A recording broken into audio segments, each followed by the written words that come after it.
Hello, my name is Tom. Welcome back to my channel where we talk about news, reviews and rides going on in the PV community. On this episode we're going to have a look at the Maxfind FF80.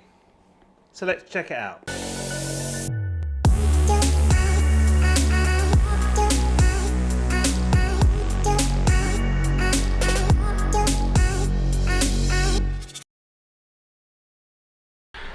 Right, so here it is, the Maxfind FF80 all-terrain. So Maxfind reached out to me. It's one of the first companies that have come to me directly, saying if I'd be interested to look at the board. Now I saw it initially and I thought this is kind of a very unique design. I've not ever seen a kind of AT hub-based board before, so it's going to be quite interesting to see what this board is like. But first, of initial thoughts. So this box came in another box on shipping. Now this is the second box inside, so I thought I'd get ourselves straight into the unboxing now. So we'll just get ourselves open and have a look what we got going on in the inside. So as always, we've got the protective film on top, and let's have a look at this board. I think we'll just get this board straight out and then we will talk about what we have inside the box.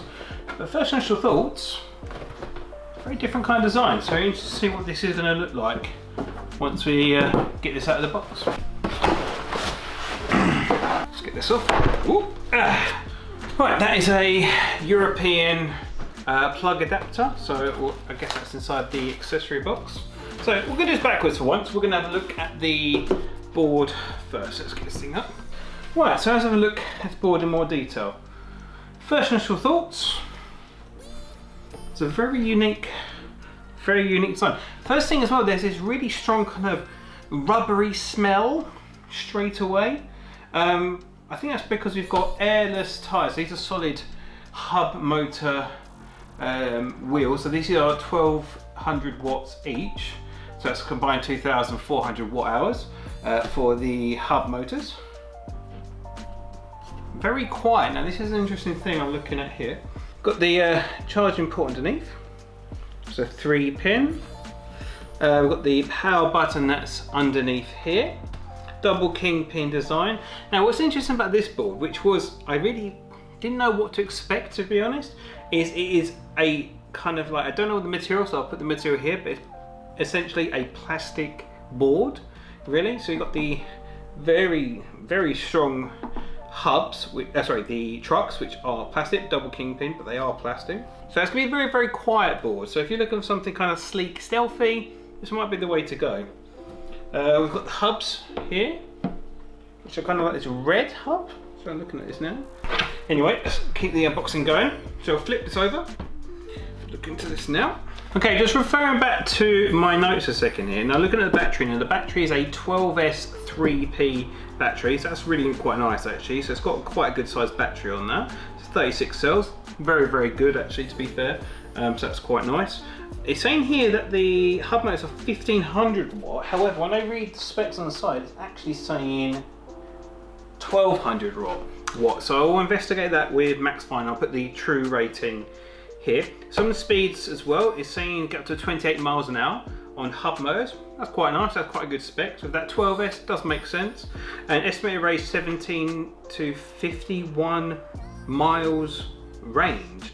Hill climb 35%, so we'll test that on a hill climb as well to see how it's well. It's also got a super flex composite deck. Now with that material, that's where it's got that kind of flexiness on the deck, so it's quite interesting to see what that's like. The big thing here I like as well, which you don't see nowadays, but is the probably strongest and potentially a weak point of the board. So when you can open this compartment here, you can simply take the top off and then you have the battery inside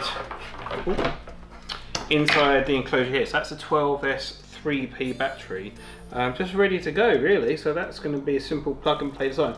And what's nice about that is if you need to simply get more range, you can simply get one more battery and turn it into a 12S 6P. Very nice. That's quite nice and simple. So that's just simple twist up. Now I would definitely not ride this board in the rain for this locking system. So it's got that nice rubbery top, which is quite nice. Also has a nice little handle on the front, so that's quite convenient as well. As I said before, all the wheels are airless and kind of nice and solid, so you're not going to get any flats, which is a nice little feature, and the hub mode as well. So I think this board is more for someone who is looking for kind of sleek, stealthy, simplistic kind of board where you're just going to be cruising around, not worrying about flats, not worrying about the board looking like an electric skateboard as well, which is nice, or worrying about maybe it being very visible that it's an electric skateboard. So right, so let's have a look at some of the accessories. So let's look inside. So first of all, we've got the remote. So that's quite nice in the hand, very simple. I like matte black personally, I like that kind of design, so that's quite nice in the hand as always, which is always a nice little touch. Nice little skate tool in the box, so nice and simple for maintenance, swapping hubs, making sure everything's all right. Quite simple. The charger, now that is a 3 amp charger with a 12S3P. That's about right, to be honest. I wouldn't necessarily need a fast charger for a board like this. 12S3P, nice and gradual. I think the charging time is about 3 hours, so that's not too bad. That's absolutely fine for that. Charging cable for the remote. We've got a little wrench for the board, so upkeep and maintenance. And we've got a help to guide. Yeah, so with this board you can get the hub motor or you can get the belt drive version. I chose the hub drive just because we've had a lot of belt drives, gear drives on the channel before, so I was just hoping for something different really. So let's go for our first ride, so let's go.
Right, so we are back from the Maxfind FF80 range test. Now, unfortunately, we just to be safe with the app, I'm not liking my phone. I've got, if anyone else has got a Samsung Galaxy Fold, it's a terrible phone, absolutely hating it at the moment. Anyway, looks a real live app. I've done this in 2 parts. We did a 3-mile stint and then a 7-mile stint.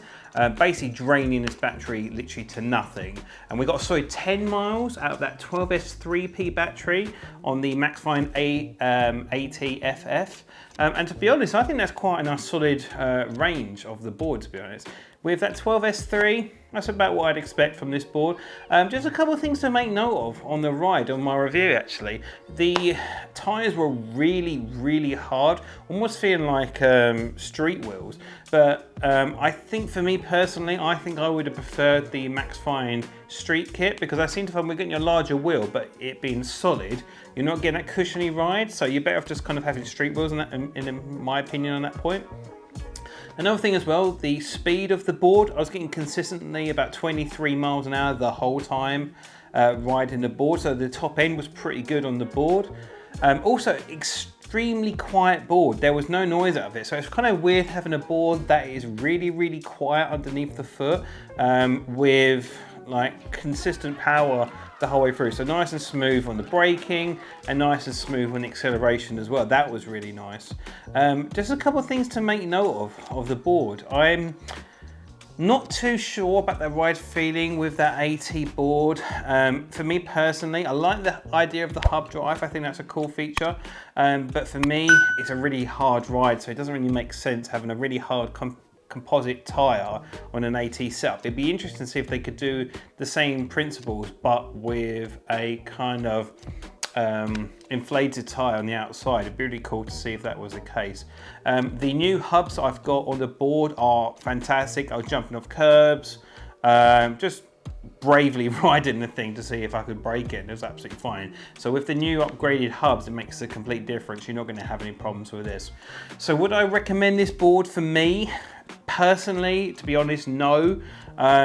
Because I like obnoxious loud boards, high speed, soft ride as well.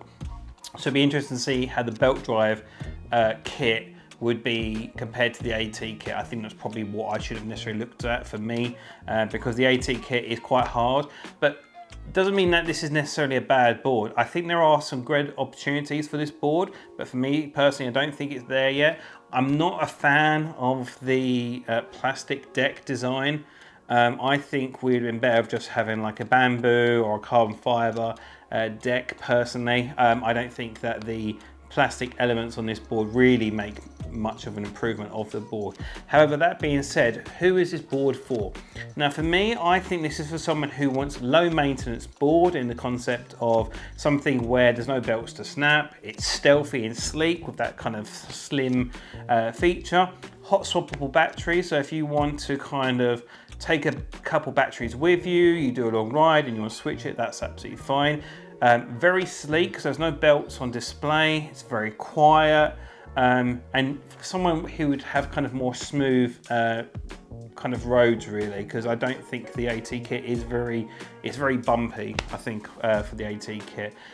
So for me personally, it isn't for me, but if you're looking for a simplistic board which is stealthy, quiet, and smooth on acceleration and braking, this would be the board for you for that situation. But for me, I don't think the AT setup is soft enough to validate having that. I would more recommend having the belt drive kit with the street wheels, if that's what you want, kind of that kind of design. And I think personally, I think a plastic deck doesn't add anything necessarily to the board.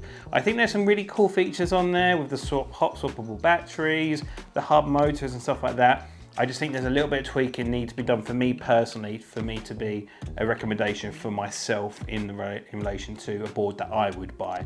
But that's kind of like the pros and cons of the board. Like I said, it's very open and fair. But like I said, with the hub drives break at the beginning, with the replacement kit, that's obviously fixed that. And there's one thing I want to say, the customer service for this team has been outstanding. They've all the team that I've spoken to are very passionate riders. They believe in the product, and the kind of quick responses has been outstanding. So the people I've been talking to at Maxfind, I want to say that your passion and your service is outstanding. So thank you so much for kind of communicating with me with some of the issues I had at the beginning. But anyway, there's an overall summary of the Maxfind FF80 board. Not necessarily for me, but hopefully for some of you guys who are looking for like a stealthy board, this would be more for you guys. But if you've enjoyed this video, drop a like below, comment below. Would this be a board that you would look at, or would there be other variants you'd want before you'd want a board on this kind of spec sheet? Subscribe for more content, comes out on a weekly basis, and I'll see you on the next one. Peace.